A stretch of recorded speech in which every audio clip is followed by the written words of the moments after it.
We hit the button, we give it a moment for Twitch here. Let's see what's happening on the other side. Is OBS going to play nice today? Maybe. So, sorry I'm a little bit late here. We had some chit-chat before class. I have no slides for you. I did prep some demo stuff, though. Let's make sure audio.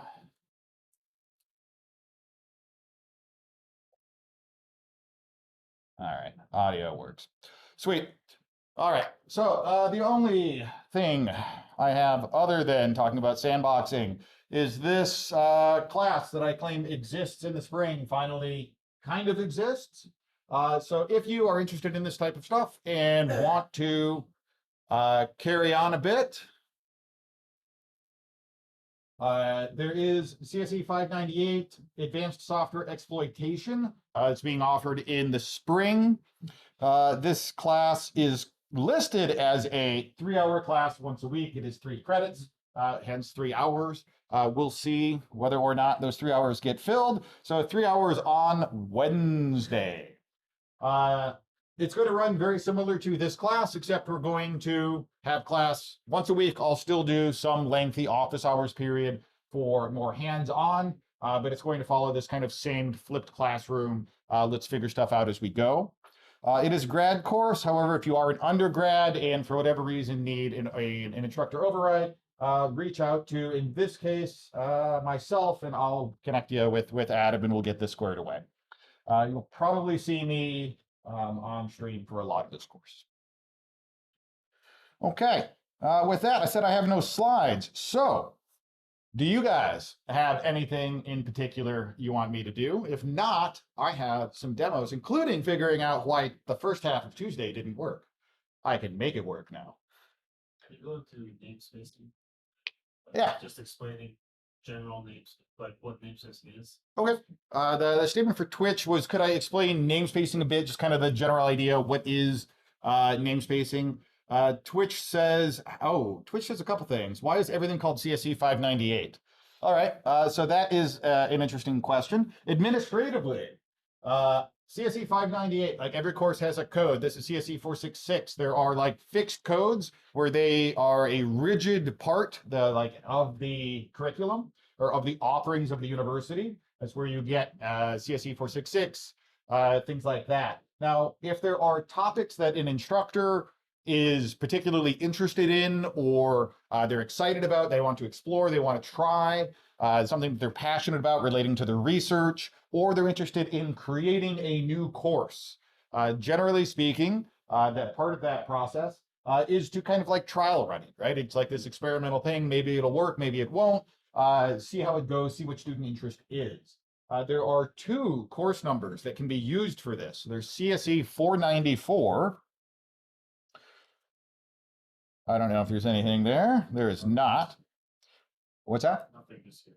No, nothing for spring. Was there anything in fall? Okay.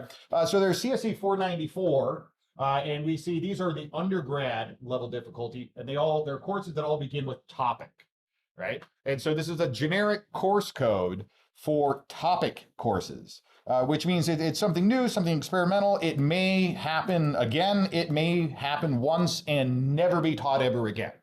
Right? It could be something an instructor is just really interested in exploring with students, and it's a one-off thing and it's never taught again. It'll go out as a topic course. The graduate level equivalent of CSE494 is CSE498. For a lot of the cybersecurity courses, we are trying to kind of, formulate and create interesting and challenging curriculum. One of the problems with the cybersecurity content in general is it requires a lot of background knowledge, right? You have to know a lot of CS to begin to talk about cybersecurity with CS. Because of that, cybersecurity courses tend to start later, like 300 level, 400 level, and then you graduate. And so in order to kind of code these in a way that makes sense, for software exploitation, wherever this is, I think I'm still on spring or on fall. CSE498 is the topic level for graduate level courses, right? It is not a hard prereq simply because it cannot be that you take this course. But the type of students that we're looking for to take this course are the people who did well in CSE 466. When I say well, it's not just pass, but people who got an A, got 100%, they're interested in it and they want to go further. I think personally, I think the course is easier than CSE 466 because it relies on that same skill set of using TDB, reasoning about memory. If you've done well in this course, you'll probably do well in that course. But that's why it is a CSE 598. It's a generic topic course that at this point has been taught. This will be the third iteration of it. So we have some idea of where it's going and how it works. And if you are an undergrad and you're interested in it, you should be able to get in, and it'll just require some paperwork. Let's see. What am I talking about? We're talking about sandboxing. Other logistical things, people asked, what is the next module? We're going to do kernel. Due to infra things, I'm not changing anything with kernel, so you're going to get kernel that is the existing kernel. But I'll still talk about the things that I wanted to add. I'm just not going to add challenges that touch them because that would just be pain for you. Every time you'd hit enter in the terminal, you get like a 20-second load time if I did it. What about thread stuff and namespacing? I don't think you need thread stuff. Question, hard kernel, easy kernel. This is easy kernel. Do you have to know a lot of background knowledge? Makes sense why. I don't know what you're talking about there. All right. I think I'm good with you, Twitch. All right, cool. So the question was, what about namespacing? So I did spend a little bit of time messing about earlier today. So I wanted to finish up my solution to level 12. I had like this world's fastest level 12 solution, right? I don't have that anymore because I name everything do.py and delete it, right? Which is unfortunate. But what I do have, I don't know why I put it in the race folder, but I did. This is where I was working. I made this binary. It's written in C. All right. And this is how fast my solution to level 12 works. No way. All right. Now, this is actually kind of slow. Because in the optimized solution, because I like it that I wrote this fresh, right? Just I knew the concept that I was going for. But the one that I had last year, and I know why I'm slow right now. I need to fine tune it more and spend some more time fiddling around. Was 0.001 for real time. So it's totally doable, right? Yeah, the extra output is because I'm calling write, and I'm just like yeeting out 100 bytes, so just whatever. But it can be plenty fast depending upon how you structure your side channel. And for anyone that's curious, this is not using any multi-threading. This is not using any multi-processing. This is one launch of the challenge process. You know, one launch. One launch. Right, talking about the side channel. So if we were to strace this thing, and let's follow it, or let's do it. strace -f-o, we'll call it out, and we're going to run, where is this? strace -f-o out, a.out. My strace is bad, and I need to sudo.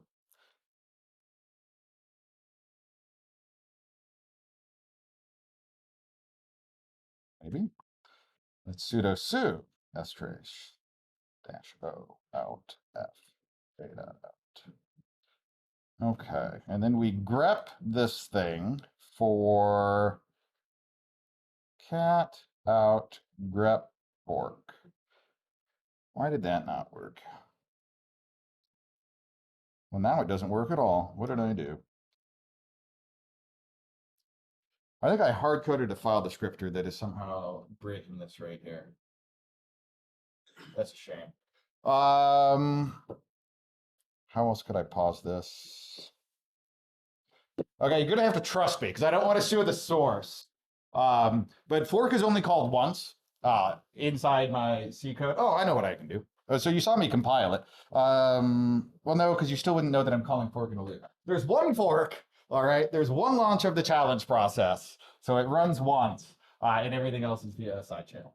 So depending upon how clever you want to be with it, the point is that you can get super, super crazy fast, right? If you are curious about how that works, you can ask me off stream, and I will show you. All right, because I think it's cool. At least we'll talk about the technique and how it works. So then we had this other problem, right? Yesterday, or not yesterday, it feels like yesterday, but it wasn't. Where I was over here trying to use chroot and things were just not working, right? And I was like, okay, I need to compile like hello world, and I need to do it statically. And then GCC was not happy, and we got this, and then just the first half of the class went off the road. This is a dojo anomaly. Look, that compiles. Yeah, on a normal sane Linux system, you can do what I was trying to do. Just FYI. Because Win is a symlink to user bin. What's that? Is that issue because Win is a symlink to user bin? The question was, is it because bin is a symlink to user bin? The answer is no. The rabbit hole there goes very, very, very deep. And we're not going to go down that today. But the point being is that I wasn't wrong here. All right. And like that really bothered me last night or Tuesday night. I was like, why did this not work? Okay. So you can compile something statically. I don't need to compile this static. Does anyone know what BusyBox is by chance? Yeah. Yeah? What's BusyBox? It's like a collection of all the libraries that you need. So you don't need to dynamically link it. It's just a static. Yeah, it has everything. Yeah, so BusyBox is a single binary that you pass an argument to that has like minimized versions of most reasonable commands that you would want to run on a system, right? Now, the reason that I am talking about BusyBox here is we're going to make a chroot jail that looks reasonably sane using BusyBox instead of using like binbath. Now, I've already scripted a lot of this stuff because I know that we would run long on time, and if I started typing things would blow up. So we'll take a look here. I'm going to do something very similar to what the challenges are doing, but I'm doing it in Bash instead of C. You could do the same thing in Python. We're kind of language agnostic here, right? So I'm making temp jail. I am copying BusyBox to that path. I'm then making a few paths that you're probably familiar with, bin, user bin, sbin, etc. I'm then going to run that chroot command. And so we're going to chroot into temp jail, and I'm going to call BusyBox -- install. What this does is it's going to create a whole bunch of copies of BusyBox that are named the things that one would reasonably expect them to be. And then we're going to chroot into it with a shell. So we do this. I am now in my jail. And things behave as one would expect. Can I get out of here? No. Why not? Because the terminal interprets m/something as /. So if you go back, you just land the same way. Okay, so the statement was that the terminal, when I'm using chroot on the terminal, it's a bit smarter than when we use the raw syscall, right? The terminal chroot is also changing our directory to be there. And so I am actually trapped here, right? Is anyone still working on the chroot jail or chroot jail challenge? Like all of them? All of them. Up to 15? You're on 13? You're on 11? Okay. So the answer for like 10, 11, and 13, but 13 I don't think is a chroot jail. So that good sign. If you're there, you're on the other side of the chroot stuff. thing that I was going to point out is what I mentioned on Tuesday. That resources like file descriptors flow through. We could demonstrate that, but if everyone's on the other side, it doesn't matter. By the time you get to like 10, 11, 12, you're not doing toy things like playing with paths or playing with file descriptors. Instead, you're doing side channel related things, which I already talked about as well. So I think you're in good shape there. Do you agree? It's just a matter of putting in work. Yes. Yes. All right. Let's see. What do I got here? Starting to look at 13. Okay, a noteworthy thing, I guess. Before I go further. Oh, no, 13 is CHroot. I stand corrected. That's the parent-child one. Yeah. Yeah, that one's its own shenanigans, man. Okay, so 14 is the first one that is not a CHroot jail. Someone says CHroot is lame. I don't think CHroot is lame. CHroot has long roots going all the way back to BSD jails, right? Probably longer than that, but that's the lowest thing I know. So for these namespacing challenges, just some administrativia. There's a word there. If I run this, I get this problem. And this may not be something that you picked up on elsewhere because I don't think I said it. So unless you caught Jan doing it, you wouldn't know. Why does this happen? I don't know. This is garbage, right? That's fair. That's on us. We should probably add some instructions. So namespacing is the underlying technology that supports Docker images, right? You don't need to know this, but how do you think the Dojo challenge environments work? People like to say they're VMs. They aren't VMs. What's that? Docker, yeah. Yeah, when you SSH in or you fire up the VS Code interface here on the Dojo, this is all happening in an isolated Docker container that's just being surfaced to you. That's your own Docker container that you're working in. So if we're going to write challenges and have you play around with namespaces, right, give you this power, do you think it'd be a wise idea if we let you do it inside the very environment where we're using these to like keep you from setting your grade to 100%? We thought of that, and so you cannot solve these challenges just natively here. Instead, you have to launch a virtual machine. We try and make this easy. So there is a VM command that just exists in your Dojo environment. It takes a number of arguments. The ones that are relevant here, start, stop, connect. I'm going to go with logs as well. We'll need logs in the kernel module. We don't necessarily need them here. So I ran VM start. In theory, this started up a VM. And if we look at the output of PS, you will see this VM. The VM is located right here. That is what Team System is, right? This is a full VM. If I want to connect to it, what I would suggest, start a team-up session. In one of your panes, run VM connect. This terminal is inside the VM. This one is outside the VM. Inside the VM, I can run this challenge. Outside of the VM, I cannot run this challenge. Any questions about the virtual machine? Source code has instructions of doing the VM connect.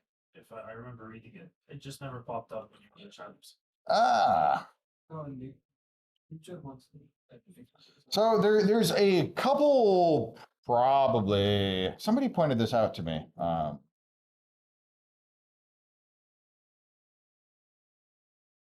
And then I promptly did not fix this. So in the source code, it's supposed to detect whether or not you are in the VM or you are not, and then inform you of this. But the way that these challenges do that is by checking the host name. And the host name doesn't follow the patterns that these were hard-coded to, because that's a horrible way of detecting if you're in a VM or not, right? So the host names have been changed, and therefore some of the prompting doesn't occur as you would expect. There is a similar thing. I'll just get it out of the way now. If you look at opt.college VM, this is the implementation of that VM command. It turns out it's written in Python, so you can totally reason about it. One of the things that may or may not be a problem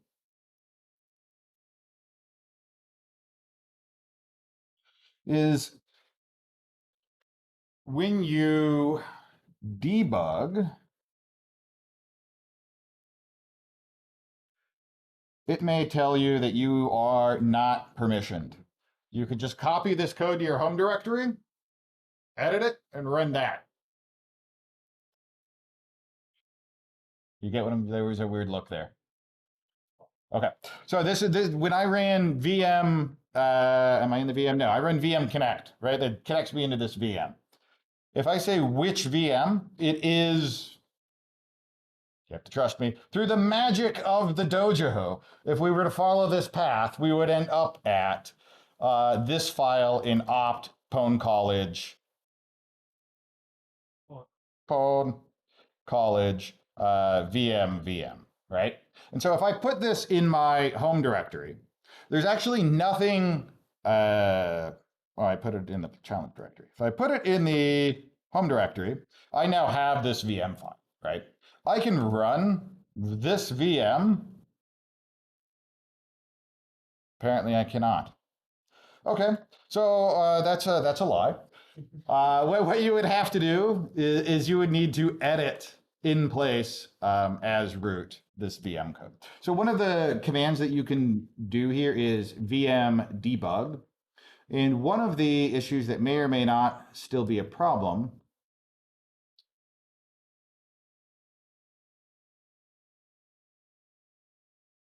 okay, it looks like it's fixed. There used to be a check here to see if you were root, and that check would incorrectly fail.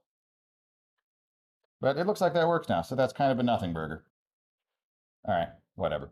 So we are inside this VM. All of the challenges have to run on the VM. Yes? Or all of the namespace challenges. And that's because everything you do inside the VM, self-contained, it doesn't impact the host, so you can blow things up to your heart's content, and you're not going to mess anything up here. You still have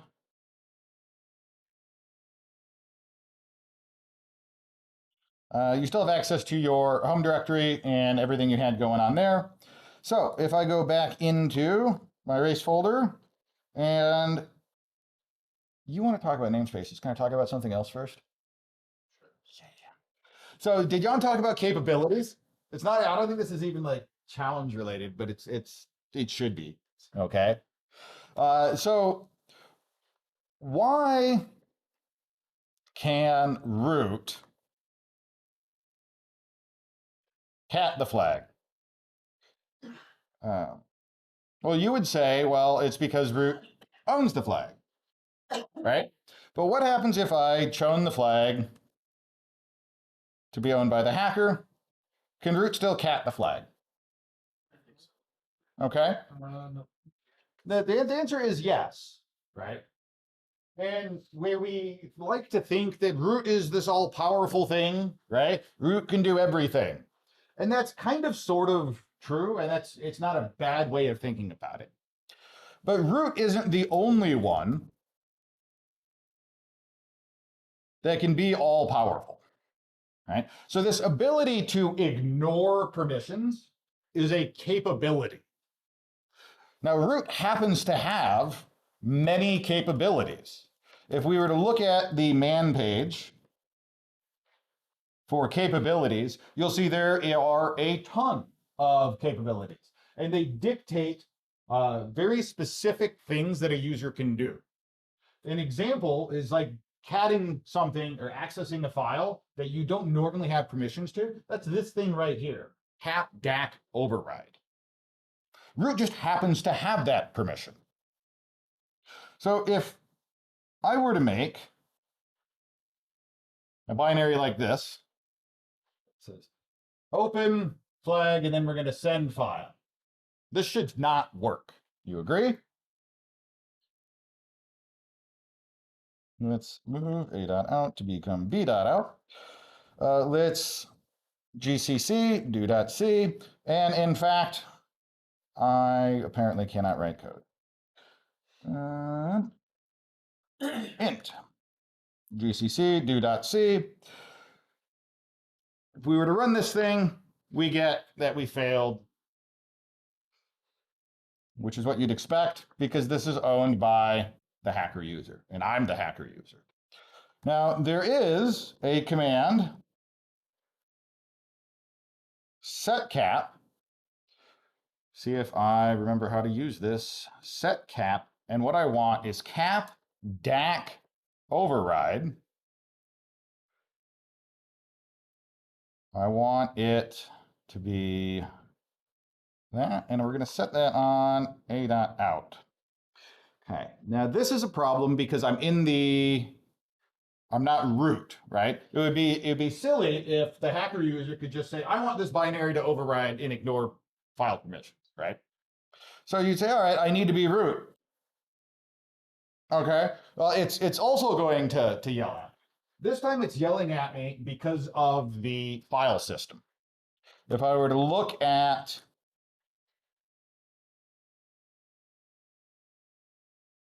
the way that this is mounted, Home Hacker is mounted such that we can't do these type of shenanigans. So let's move my a.out over to temp where we don't have such restrictions. Okay, my claim here now is I have, now granted I had to use sudo, right?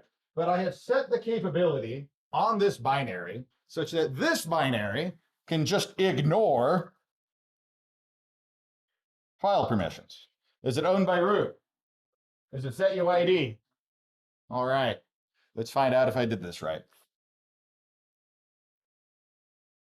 And it works. So there's actually this, and capabilities are a somewhat newish, like for Linux, I'm going to say they're new, because Linux is, yeah, a slow and methodical beast. And so you don't have to be root to have a capability that may seem all powerful, right?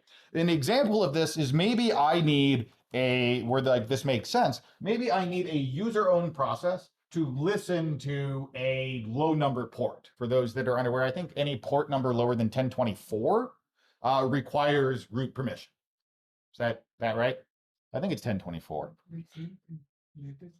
What's that? They changed it in latest update. Not sure. You say they changed it? Yeah, I don't know. The Jan was saying, I think it should be on the front page of New York Times. The front page of the New York Times, you can suddenly do that? 18.8.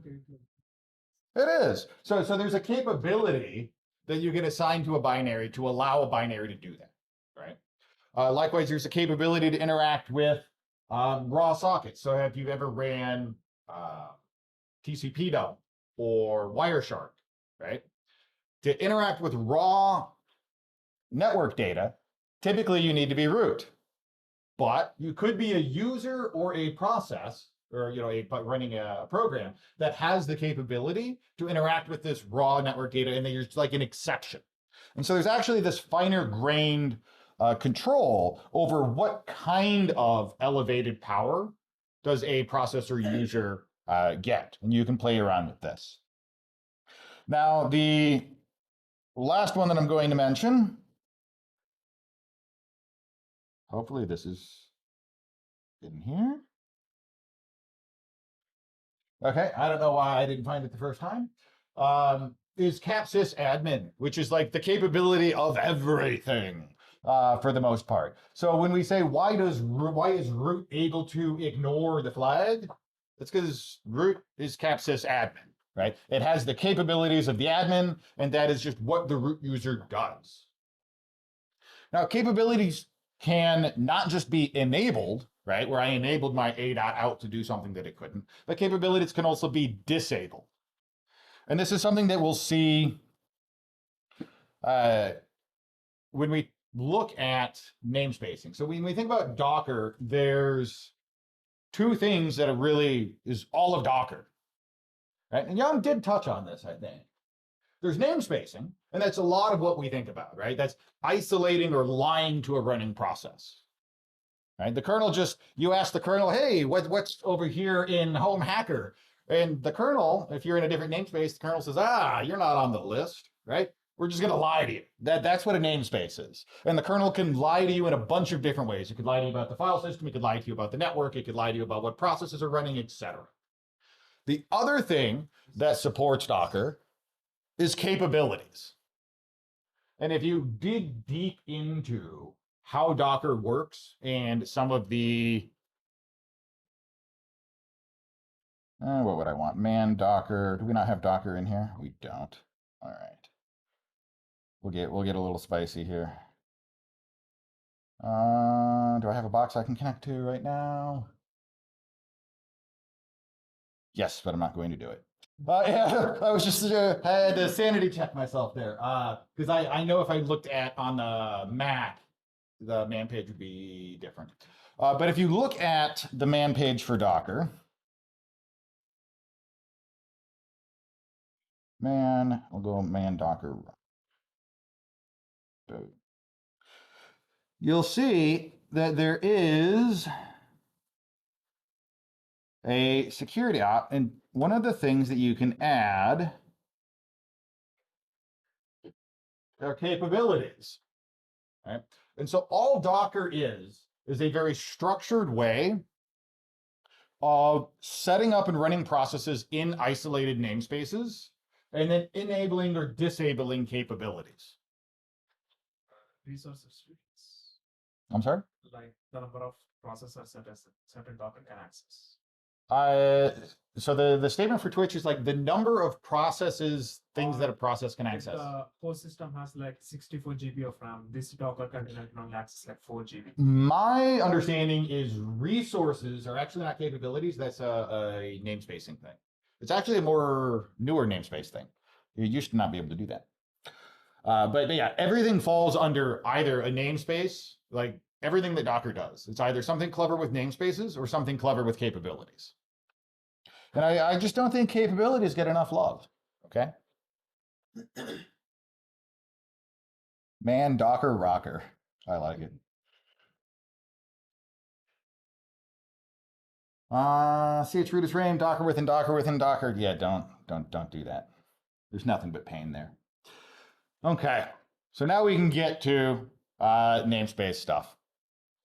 So I am inside the VM, and I have, again, I used bash, but you can do the same thing in C or in Python or whatever. What I'm doing here is I'm creating a network namespace. In this context, we give our virtual network a name. So I'm calling it DemoNet. I am then execing that I want this interface to be up in this virtual network namespace, and then I'm going to run a shell. Not anything too crazy. That did not work because I didn't run sudo. I need more windows. Okay. So let's connect everything into the VM. You will fall into this trap yourself when you don't pay attention to the prompts and one is in the VM and one is not. And you're like, why does this not work? On the left-hand side, if I listen on port 1337, I'm not doing anything with namespacing right now, right? We're just in the VM. And then I netcat localhost 1337. If I say hello and hit enter, what's going to happen? Right, we see it on the other side. Sweet, we understand what networks are. So that is what is expected. If I instead go into race ns and we sudo this, now I'm going to do that same thing, netcat listen 1337. Is this going to get there?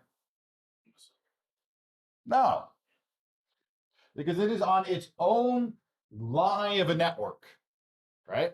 It is completely disconnected from the host system. Now I can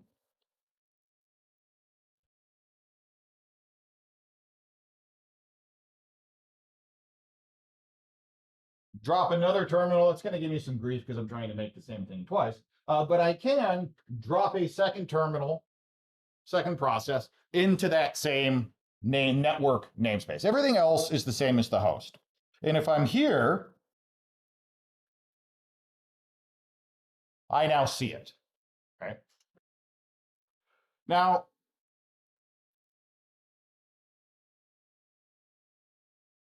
you can VM connect or tmux inside of the VM, but in my opinion, that's quite a bit slower. So everything I'm doing there has to do with netcat.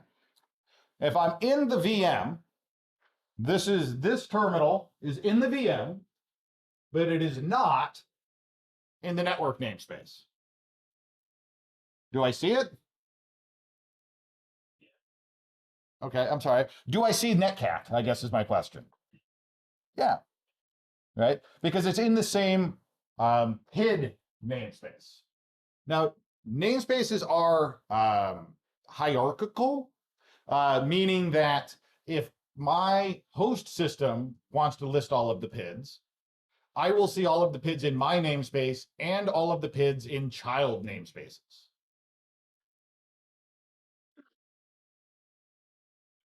And if we were to look at our good friend Proc, we've seen Proc self FD, right? It shows us that. There's a similar thing inside of Proc for NS, which is namespacing.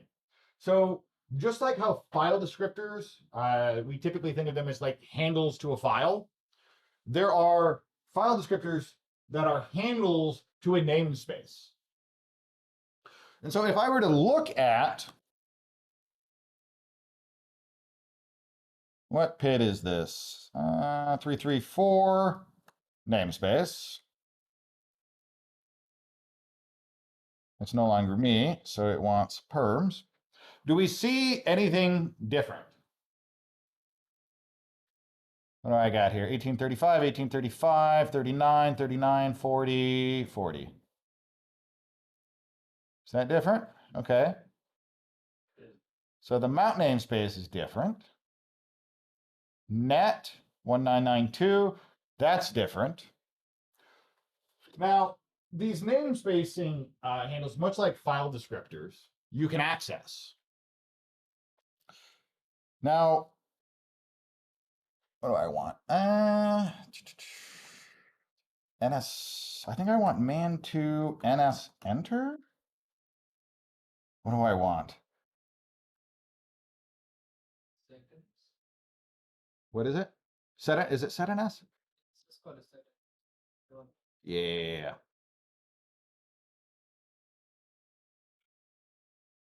And NS enters the terminal command. Okay, so set NS is a syscall that, given a file descriptor that points to a namespace, allows you to enter that namespace. So this is oddly similar to when we're talking about like chroot and file descriptors, right? And so one way that you can escape a namespace is if for somehow you are already holding on to a file descriptor that points to another namespace. You'd think, well, I can't escape from inside my current namespace to a parent namespace. But if you're already holding the resource, you can. Now, this is typically used with something like nsenter. So if we, again, I'm right now just in the host namespace. If we psaux and we grep for netcat here, I can sudo nsenter, which is the terminal command. My target, so the target process that I want to join is 334. That's where that netcat listening port is. I want to join the network namespace, and the command I want to run is bin bash. Looks like nothing happened, except now I should be able to echo hello world into localhost 1337. And I'm a liar. Why am I a liar?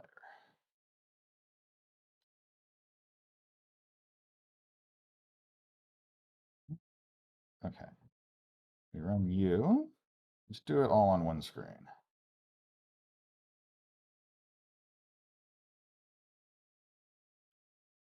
P is for the PID, N is for the network.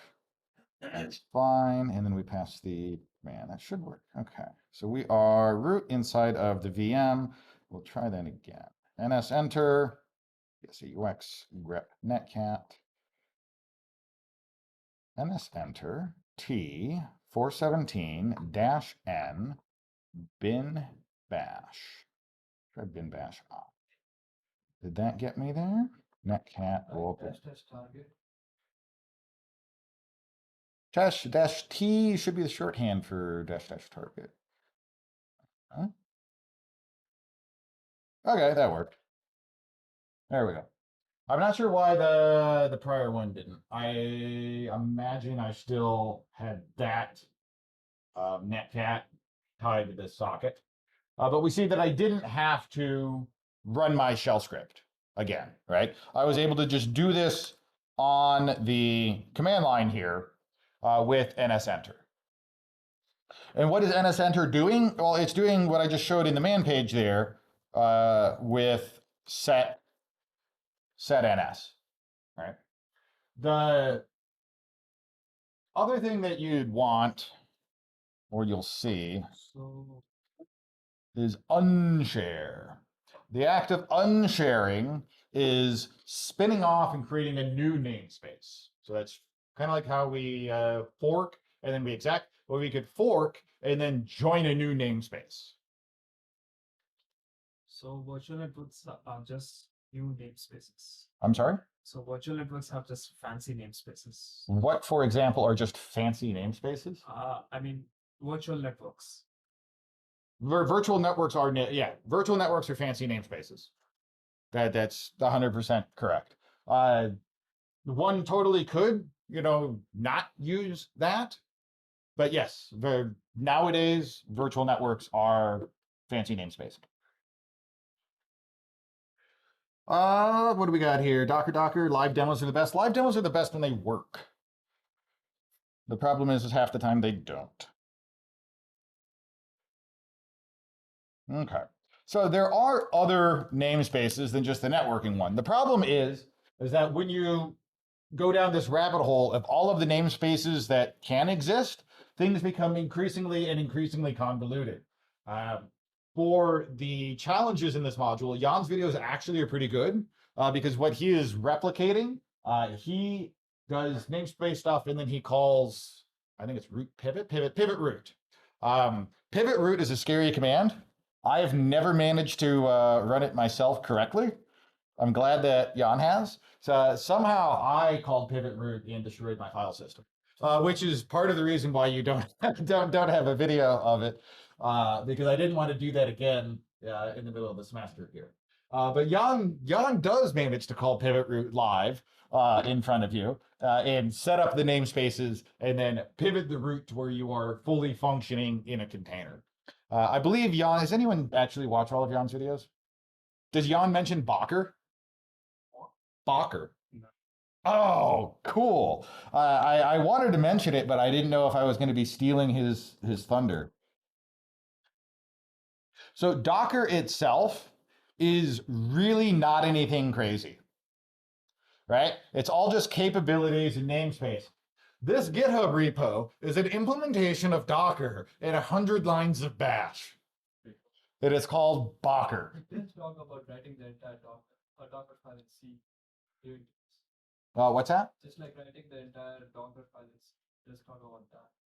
So like a Docker file. I mean, I assume you've seen Docker files, right? It's just a textual representation. And so what the Docker daemon is doing is it's interpreting those lines and then doing, some series of capabilities and namespacing stuff. It's not like Docker is this super secret technology, and that's why there are competing container technologies, right? They're all different ways of implementing namespaces and capabilities to isolate a process. But I mean, Bocker, 100 lines of back. Come on, that's cool, right? But these namespaces get out of control, and then they start having codependence on each other. An example of that would be like when you start getting into the mount PID user namespace. So you can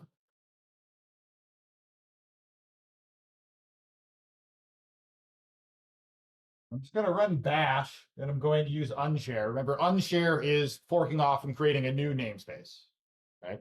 And so I'm just going to kind of fork off and run bash in a new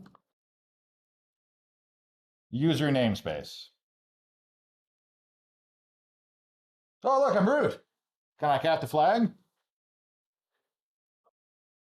You say no. I'll find it. I want it. Can I cat this flag? Nobody, no. Need this. I cannot.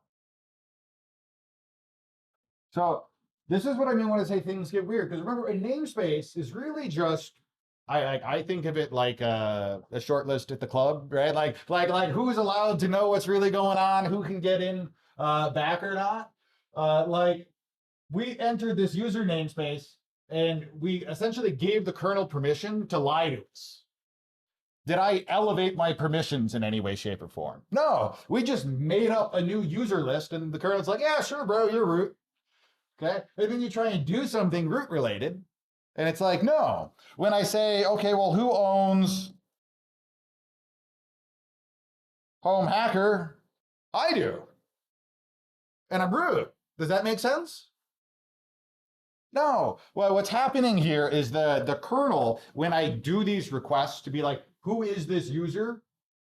It's like, yeah, well, you're really hacker, but we're going to just tell you you're root and make up this lie. And so when you start trying to do complicated things with namespacing, things get very confusing very fast because you don't know what hosts are around you. You don't know what your UID is. In this case, we still have processes, but if you have ever ran a Docker, I can run a Docker container, I think, on my Mac, and the world won't end.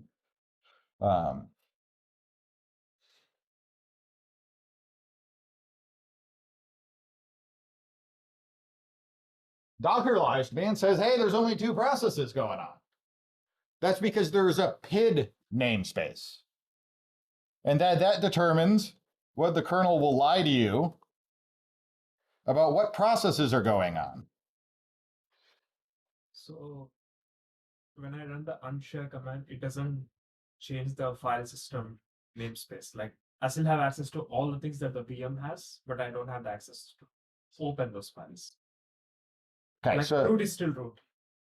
Yes, so the statement for Twitch was when I enter the user namespace, well, I unshared, right? When I called unshare here in my user.sh, I didn't change anything in the underlying file systems. And that's 100% correct, right? The mount namespace represents the file system.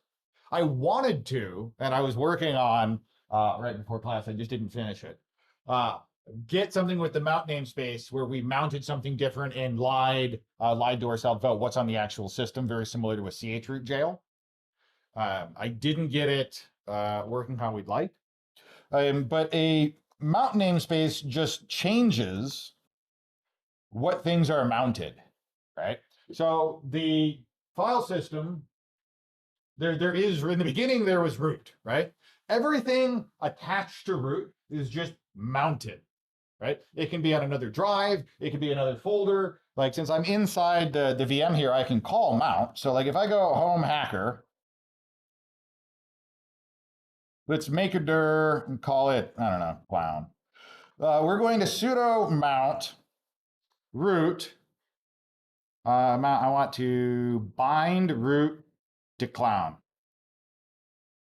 And I cd into clown. Suddenly, home hacker clown goes to root. This isn't a symlink.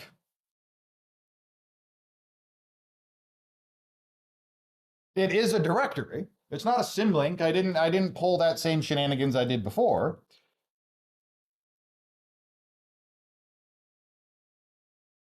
It doesn't let me cat flag, right? I didn't gain anything there.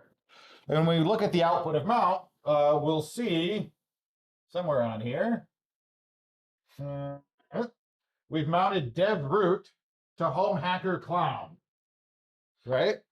And so what a mount namespace does is it says, all right, for right now, everything that I mount is just going to be for me and not for somebody else. And so what you end up doing if you want to change your file system is you enter a new mount namespace, and then you mount everything, and then you call that scary pivot root command. And if you did it right, whoop, you're suddenly there. If you did it wrong, you can reinstall Ubuntu. Right?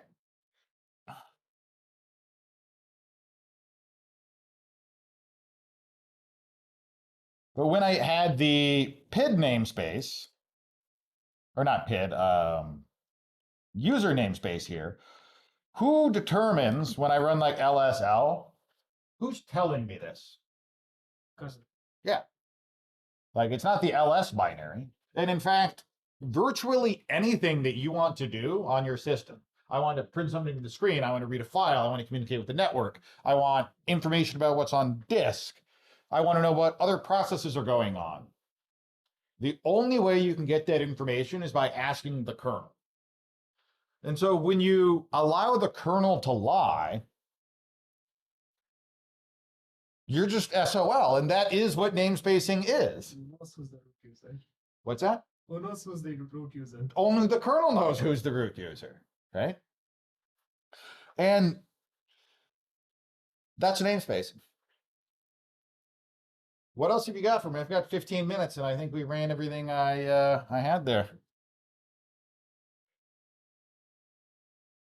Yes. So I know namespacing, we have the vulnerability of shared file directories. Can we talk about some of the vulnerabilities that could happen if you let someone access Proc?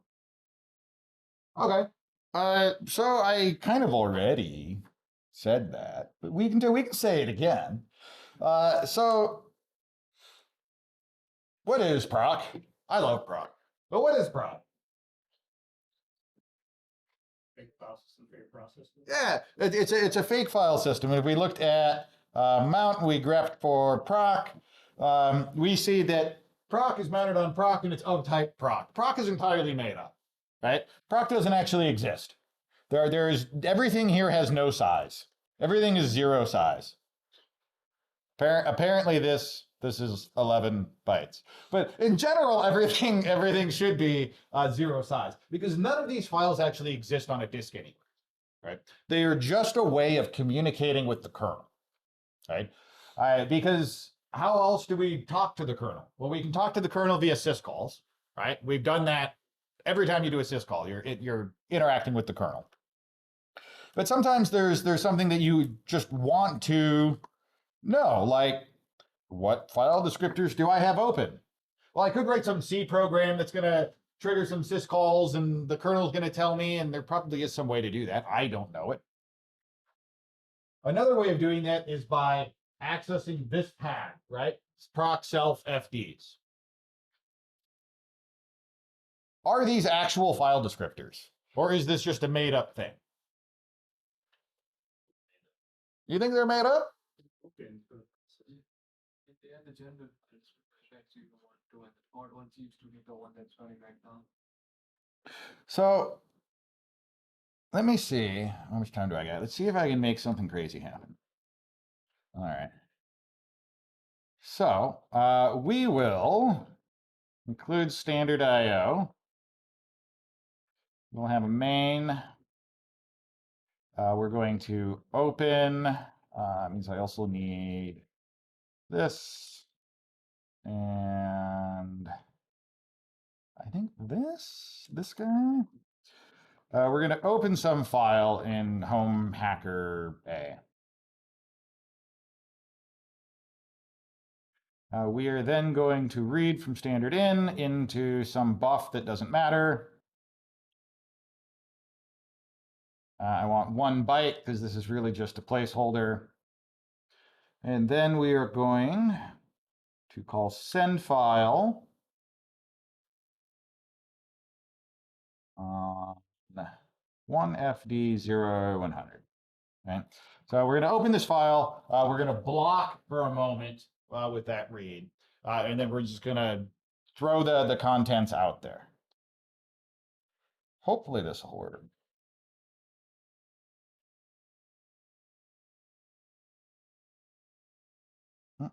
Oh yeah, it helps if you actually. No, let's make it right.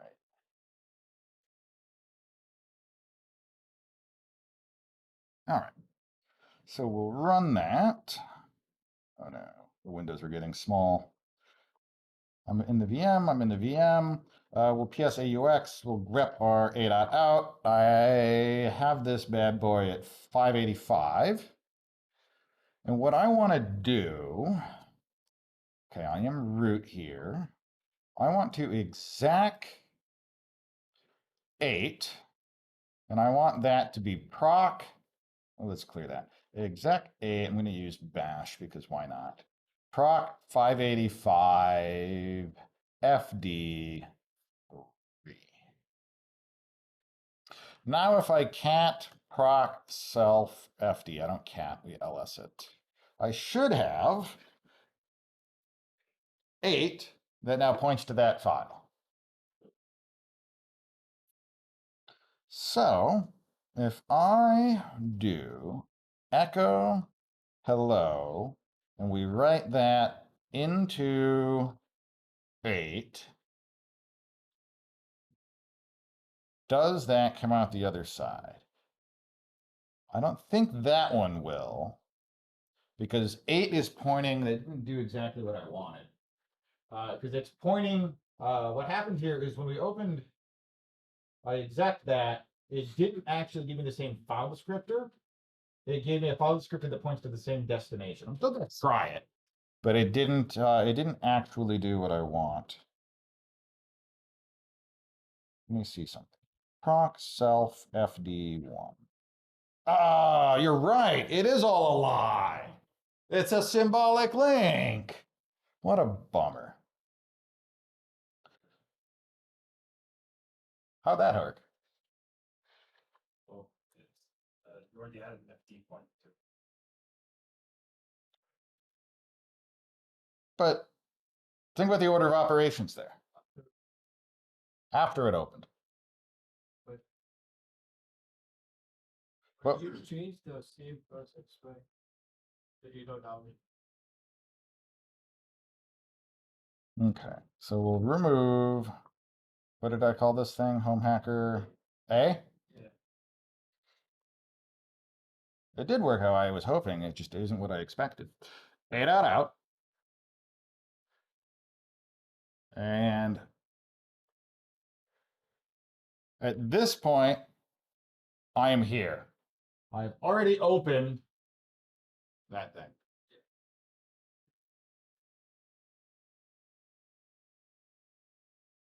And there, I removed it, so there is no home hacker A. Right? It's not happening. So now I need PSAUX, grep, a.out. What is it, 594? We'll do that same thing. I'll exec. We'll go with 12 into proc 594 FD3. Did I get the, what do I do? What's up? We might be a result for the just a process that just doing exec with your no, all 12. Thursday 12. I did it up there. Maybe it's not giving it. Should be a.out. Oh, sudo, right? No, I am root. Why does it say ls proc 594 FD 012? Interesting. Okay. Maybe we can just print the FD in the C, so we know which one it is. Well, it should be there. All right. Okay. The question was about namespacing. All right. And I don't want to get too rabbit holed there. But if we proc self ns, we look there. These are, it's probably going to say frickin' symbolic link, isn't it? Yeah. It's a symbolic link to this. What is this? Right? It's some resource. So despite it being a symbolic link, we can think of it very much as if we had the file descriptor. So like you can, is there, we don't get set ns here. Okay, let's not do the file descriptor approximation. Let's do something for real. Where am I? This is in the VM, that's fine. Okay. This is how it gets crazy. Okay, we're going to go into race. I'm going to go into namespace. I'm going to run my net sh. So now this netcat listening on 1337 is inside that network namespace. You agree? And so if I netcat localhost 1337 from here, it Operation for okay, yeah, I got a sudo. Okay. Netcat L 1337. Now I should not be able to get there. I have to VM connect. Okay, netcat localhost 1337, and it doesn't go anywhere. All right. Now, if I change my do.c and I manage to read a man page really fast. the command line be NS enter? Yeah, but nsenter wants like -t for a process, right? I don't want to do that.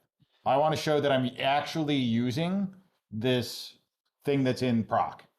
And to use that file descriptor, I need set ns.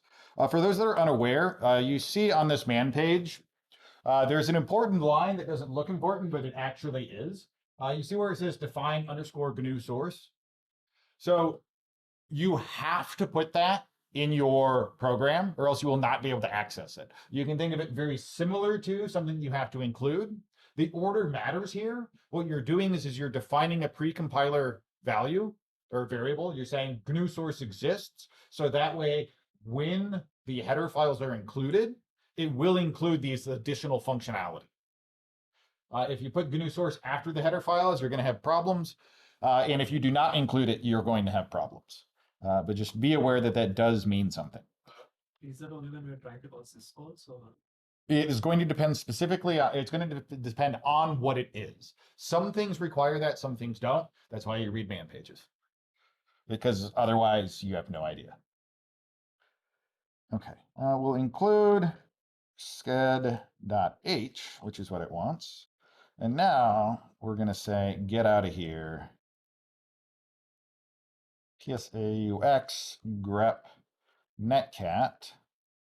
You can't see it, I covered it up, but my PID here is 10117.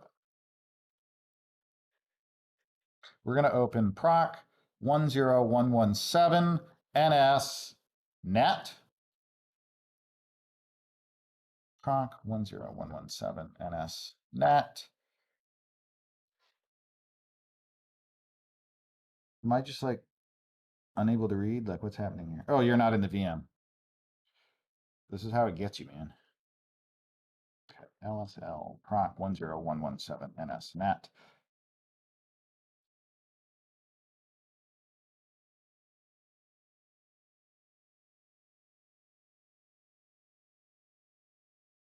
You're in the VM.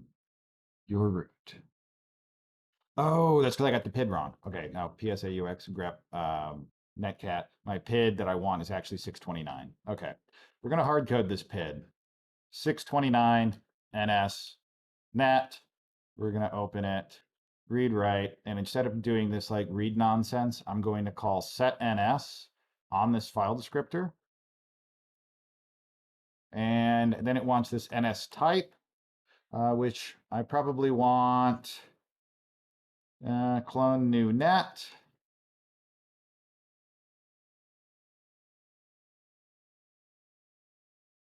What are you mad about? File change. I don't care that it changed already. Yes. Okay. Then I want to exec, and we're going to cheat a little bit here. We're going to have argc, char star star, argv, and we're going to exec whatever is argv1 onward, argv1. I probably need something for exec, don't I? Nope, that's uni standard. Okay. All right. My claim is that I'm going to be able to use this. We'll see if I did it right. I'm going to be able to call setNS on that file descriptor of the current running process to join the network namespace in my C code. So I'm using proc to enter that. And then I'm going to just exec whatever I specified, which will be like bin bash or netcat or something like that. Let's see. We can write code today. Ooh, that's a shocker. All right. We're going to netcat localhost 1337.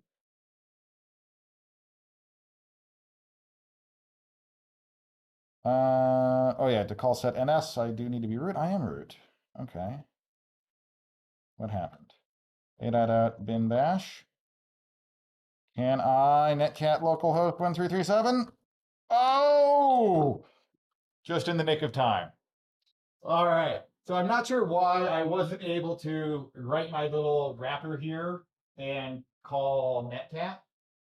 Like I probably did, but it didn't keep standard in, standard out, something stupid like that.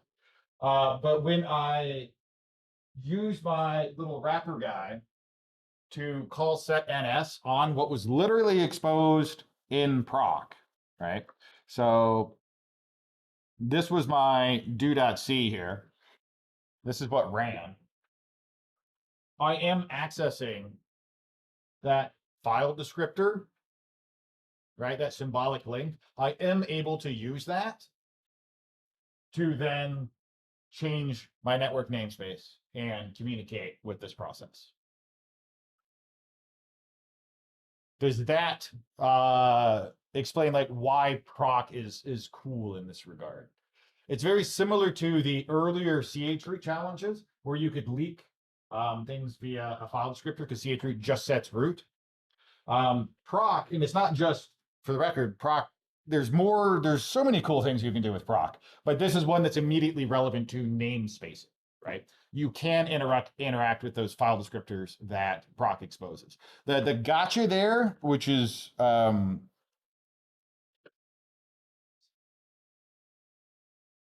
gotcha there, which gets a lot of people, is you typically want to try and like write to standard in, right? Like you're like, oh, I'm just gonna write to proc something standard in, proc something FD0. But because it's a pseudo terminal, you're going to get, you can't just write to it raw. Pseudo terminals have their own insanity to it. And that's why for my other demo that worked with the file descriptor that I was kind of surprised because I wasn't sure it was going to work, did work, but why I had to open up that file, because then I knew the thing that I was writing to was a file descriptor to a raw file, not a file descriptor that was pointing to a pseudo terminal. Because pseudo terminals are crazy. Avoid them if you can. Any other questions? That was a good question. All right. Why is open stop? Why did open stop? What, where? Somewhere it stopped, right? Because if it ends, then there won't be proc symbols. I'm not sure. Okay, I think. I'm not sure what you're asking. Okay. It was previous program, I think. Okay. I overwrote the previous program. It was this, except I was calling open on home hacker A. And then here I was calling read to just wait. Oh yeah, read. And then I was opening the file descriptor inside of proc. Oh yeah, read. Like, yeah, not to open. That's what I was doing, which I was surprised that worked. Like I want to sanity check that because I wasn't sure that it would. But with that, I'm definitely over time, so we're ending the stream. Goodbye, good luck, everyone. We'll launch kernel tomorrow.